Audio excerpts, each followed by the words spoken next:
ನಮಸ್ಕಾರ, ನ್ಯೂಸ್ 18ಗೆ ಸ್ವಾಗತ. ನಾನು ನವಿತಾ ಜೈನ್. ಬಿಜೆಪಿಯಲ್ಲಿ ಶಾಸಕರ ಮಕ್ಕಳಿಗೆ ಟಿಕೆಟ್ ಸಿಗಲ್ವಾ? ಮಕ್ಕಳಿಗೆ ಟಿಕೆಟ್ ಕೊಡಿಸೋದಕ್ಕೆ ಕಮಲ ನಾಯಕರು ಸರ್ಕಸ್ ಮಾಡಬೇಕಾದ ಪರಿಸ್ಥಿತಿ ನಿರ್ಮಾಣ ಆಗಿದೆಯಾ ಕರ್ನಾಟಕದಲ್ಲೂ? ಗುಜರಾತ್ ಮಾದರಿ ಜಾರಿಯಾಗುವ ಟೆನ್ಷನ್ ನಲ್ಲಿ ಶಾಸಕರಿದ್ದಾರೆ. ನಮಗೆ ಟಿಕೆಟ್ ಸಿಕ್ಕರೆ ನಮ್ಮ ಮಕ್ಕಳಿಗೆ ಸಿಗುತ್ತಾ ಇಲ್ವಾ, ಮಕ್ಕಳಿಗೆ ಸಿಕ್ಕಿದ್ರೆ ನಮಗೆ ಸಿಗುತ್ತಾ ಇಲ್ವಾ, ಹೀಗೆ ಟೆನ್ಷನ್ ನಲ್ಲಿದ್ದಾರೆ ಈಗ ಬಿಜೆಪಿಯ ನಾಯಕರುಗಳು. ಹಾಲಿ ಶಾಸಕರು ತಮ್ಮ ಮಕ್ಕಳಿಗೆ ಟಿಕೆಟ್ ಕೊಡಿಸೋದಿಕ್ಕಾಗಲ್ವಾ? ಮಕ್ಕಳಿಗೆ ಕೊಟ್ರೆ ತಂದೆಗೆ ಬಿಜೆಪಿ ಟಿಕೆಟ್ ಸಿಗಲ್ವಾ? ಕುಟುಂಬ ರಾಜಕಾರಣಕ್ಕೆ ಬ್ರೇಕ್ ಹಾಕಿದ್ರೆ ಅನ್ನುವ ಟೆನ್ಷನ್ ಈಗ ಬಿಜೆಪಿಯ ನಾಯಕರಲ್ಲಿ, ಶಾಸಕರಲ್ಲಿ ಮನೆ ಮಾಡಿದೆ. ಆ ಆತಂಕ ಈಗ ನಿರ್ಮಾಣ ಆಗಿದೆ. ಕೇವಲ ಒಬ್ಬರಿಬ್ಬರಲ್ಲ, ಸಾಕಷ್ಟು ನಾಯಕರು ತಮ್ಮ ಮಕ್ಕಳಿಗೆ ಈ ಸಲ ಟಿಕೆಟ್ ಕೊಡಿಸಲೇಬೇಕು ಅನ್ನುವಂತಹ ನಿರೀಕ್ಷೆಯಲ್ಲಿದ್ದಾರೆ. ಅವರ ಮಕ್ಕಳು ಈಗ ಟಿಕೆಟ್ನ ಆಕಾಂಕ್ಷಿಗಳಾಗಿದ್ದಾರೆ. ಆದರೆ ಗುಜರಾತ್ ಮಾದರಿಯನ್ನು ಅನುಸರಿಸಿದ್ರೆ ಏನ್ ಮಾಡೋದಪ್ಪ? ಈಗ ಇಲ್ಲೂ ಈ ತರದ್ದೇ ಪರಿಸ್ಥಿತಿ ನಿರ್ಮಾಣ ಆದ್ರೆ ಯಾರಿಗಾದ್ರೂ ಕುಟುಂಬದಲ್ಲಿ ಒಬ್ಬರಿಗೆ ಟಿಕೆಟ್ ಅನ್ನುವಂತಹ ಪರಿಸ್ಥಿತಿ ನಿರ್ಮಾಣ ಆಗುತ್ತೆ. ಸೊ ಏನ್ ಕತೆ ಅನ್ನುವಂಥ ಟೆನ್ಷನ್ ಇದ್ದಾರಂತೆ ಬಿಜೆಪಿಯ ನಾಯಕರು. ತಮ್ಮ ಮಕ್ಕಳಿಗೆ ಟಿಕೆಟ್ ಕೊಡಿಸೋದಕ್ಕೆ ಈಗ ಸರ್ಕಸ್ ಅನ್ನ ಮಾಡ್ತಾ ಇದ್ದಾರೆ ಅನ್ನುವಂತಹ ಬೆಳವಣಿಗೆಗಳು ಕಾಣಿಸ್ತಾ ಇದೆ. ಈಗಾಗಲೇ ಪ್ರಧಾನಿ ನರೇಂದ್ರ ಮೋದಿ ತಮ್ಮ ಭಾಷಣಗಳಲ್ಲಿ ಹೇಳ್ತಾ ಇದ್ದಾರೆ, ಯಾವುದೇ ರೀತಿಯಂತಹ ಕುಟುಂಬ ರಾಜಕಾರಣಕ್ಕೆ ಅವಕಾಶ ಇಲ್ಲ ಅನ್ನುವಂಥದ್ದನ್ನ. ಅದೇ ವಿಚಾರವನ್ನು ಇಟ್ಕೊಂಡು ಪ್ರತಿಪಕ್ಷ ಕೂಡ ಈಗ ಬಿಜೆಪಿಯನ್ನ ಒಂದಷ್ಟು ತರಾಟೆ ತೆಗೆದುಕೊಳ್ಳುವಂಥದ್ದು, ಟೀಕೆ ಮಾಡುವಂತಹ ಪ್ರಕ್ರಿಯೆಗಳು ನಡೀತಾ ಇರೋದನ್ನ ನಾವು ನೋಡ್ತಾ ಇದ್ದೀವಿ. ಕುಟುಂಬ ರಾಜಕಾರಣವನ್ನ ವಿರೋಧಿಸ್ತಾ ಇರುವಂತಹ, ಪ್ರಮುಖವಾಗಿ ಕರ್ನಾಟಕದಲ್ಲಿ ಮಾತನಾಡುವ ಸಂದರ್ಭದಲ್ಲಿ ಪ್ರಧಾನಿ ನರೇಂದ್ರ ಮೋದಿ ಆಗಿರ್ಬೋದು, ಅಮಿತ್ ಶಾ ಅವರು ಕುಟುಂಬ ರಾಜಕಾರಣದ ಬಗ್ಗೆನೇ ಒತ್ತಿ ಒತ್ತಿ ಹೇಳ್ತಾ ಇದ್ದಾರೆ. ಅದು JDS ಪಕ್ಷ ಆಗಿರ್ಬೋದು, ಕಾಂಗ್ರೆಸ್ನ ಬಗ್ಗೆ ಮಾತನಾಡುವಾಗ. ಸೊ ತಮ್ಮ ಪಕ್ಷದಲ್ಲೇ ಕೊಟ್ರೆ ಹೇಗೆ? ಈಗ ಆ ಒಂದು ವಿಚಾರವನ್ನು ಇಟ್ಕೊಂಡು ನಮ್ಮ ಮಕ್ಕಳಿಗೆ ಟಿಕೆಟ್ ಸಿಗೋದಿಲ್ವಾ ಅನ್ನುವಂತಹ ಟೆನ್ಷನ್ ನಲ್ಲಿ ಇದ್ದಾರೆ ಬಿಜೆಪಿಯ ಹಾಲಿ ಶಾಸಕರು. ಹಾಲಿ ಶಾಸಕರ ಪುತ್ರ ವ್ಯಾಮೋಹ ಇದೆ, ನಮ್ಮ ಮಕ್ಕಳಿಗೂ ಟಿಕೆಟ್ ಕೊಡಿಸ್ಬೇಕು, ರಾಜಕಾರಣದಲ್ಲಿ ಈಗ ಈ ಒಂದು ಮಕ್ಕಳಿಗೆ ಟಿಕೆಟ್ ಕೊಡಿಸುವುದರ ಮೂಲಕ ಕಂಟಿನ್ಯೂ ಮಾಡಬೇಕು ಅಂತ ಹೇಳಿ.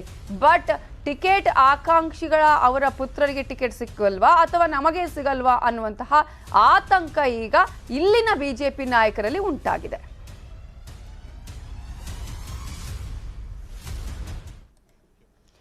ರಾಮನಗರದಲ್ಲಿ ಮತ್ತೆ ಶುರುವಾಯಿತು ಕ್ರೆಡಿಟ್ ವಾರ್.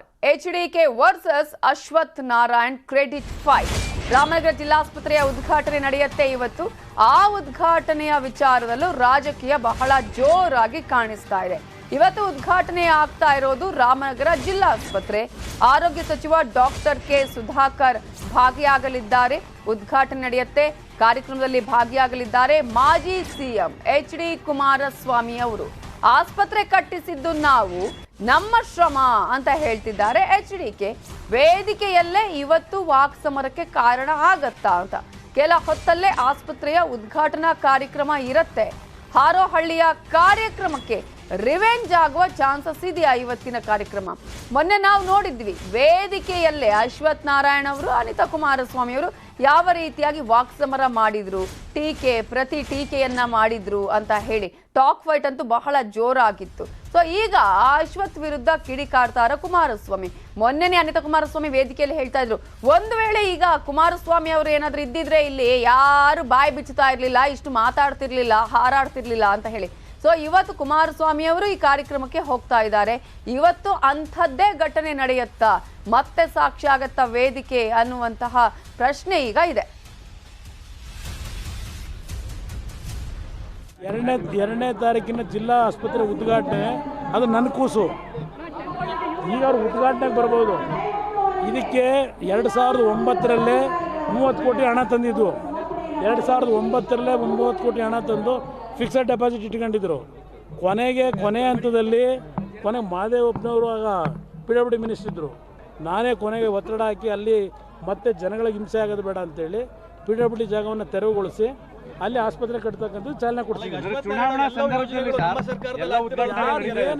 ಯಾವಾಗ ಶುರುವಾಗಿದ್ದು ಎಲ್ಲ ಅವರೇ ಅಂತ ಹೇಳಿ ಸದ್ಯ ಬೇರೆ ಇನ್ನೇನು ಹೇಳ್ಬಿಟ್ಟರು. ಚುನಾವಣಾ ಸಂದರ್ಭದಲ್ಲೇ ಎಲ್ಲ ಕಾರ್ಯಕ್ರಮಗಳು ಕೂಡ ಉದ್ಘಾಟನೆ ಆಗ್ತಾ ಇದೆ. ನಾನು ಆ ದಿನ ನಾನೇ ಬನ್ನಿ ಹೇಳ್ತೀನಿ ಎಲ್ಲ ಅವ್ರ ಎದುರಿಗೆ. ಇವೆಲ್ಲದರ ಬಗ್ಗೆ ಇನ್ನಷ್ಟು ಡೀಟೇಲ್ಸ್ ಕೊಡೋದಕ್ಕೆ ನಮ್ಮ ರಿಪೋರ್ಟರ್ ವೆಂಕಟೇಶ್ ನೇರ ಸಂಪರ್ಕದಲ್ಲಿ ಜಾಯ್ನ್ ಆಗಿದ್ದಾರೆ. ವೆಂಕಟೇಶ್, ಹಾರೋಹಳ್ಳಿಯ ಘಟನೆ ಇಲ್ಲೂ ಕೂಡ ಪುನರಾವರ್ತನೆ ಆಗುವ ರೀತಿ ಕಾಣಿಸ್ತಾ ಇದೆಯಾ ಹೇಗೆ? ಯಾಕಂದ್ರೆ ಬಂಟಿಂಗ್ ಫ್ಲೆಕ್ಸ್ ಗಳನ್ನ ನೋಡಿದ್ರೆ ಎರಡೂ ಪಕ್ಷದವರು ಹಾಕೊಂಡಿರೋದು ಕೂಡ ಕಾಣಿಸ್ತಾ ಇದೆ. ಹಾಗಾಗಿ ಇವತ್ತಿನ ಈ ಒಂದು ಸಮಾರಂಭ ಯಾವ ರೀತಿಯಾದಂತಹ ಒಂದು ಸಂದೇಶಕ್ಕೆ ಕಾರಣ ಆಗಬಹುದು ಅಂತ ಅನ್ಸುತ್ತೆ?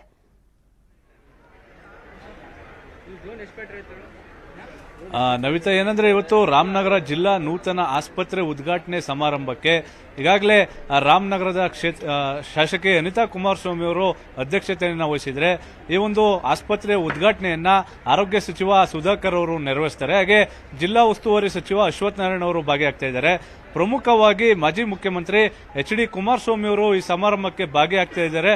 ಹಾಗಾಗಿ ಇದೆಲ್ಲೋ ಒಂದು ಕಡೆ ರಾಜಕೀಯ ಸಮರಕ್ಕೆ ಒಂದು ನಾಂದಿ ಆಗ್ತದೆ ಎನ್ನುವಂತ ಮಾಹಿತಿ ಕೂಡ ಇದೆ. ಯಾಕೆಂದ್ರೆ ಕಳೆದ ಫೆಬ್ರವರಿ 21ರಂದು ಹಾರೋಹಳ್ಳಿ ತಾಲೂಕು ಕೇಂದ್ರ ಉದ್ಘಾಟನಾ ಸಮಾರಂಭದಲ್ಲಿ ಅನಿತಾ ಕುಮಾರಸ್ವಾಮಿ ಹಾಗೆ ಸಚಿವ ಅಶ್ವಥ್ ನಾರಾಯಣ ಅವರ ನಡುವೆ ರಾಜಕೀಯ ವಾಕ್ಸಮರ ನಡೆದಿತ್ತು.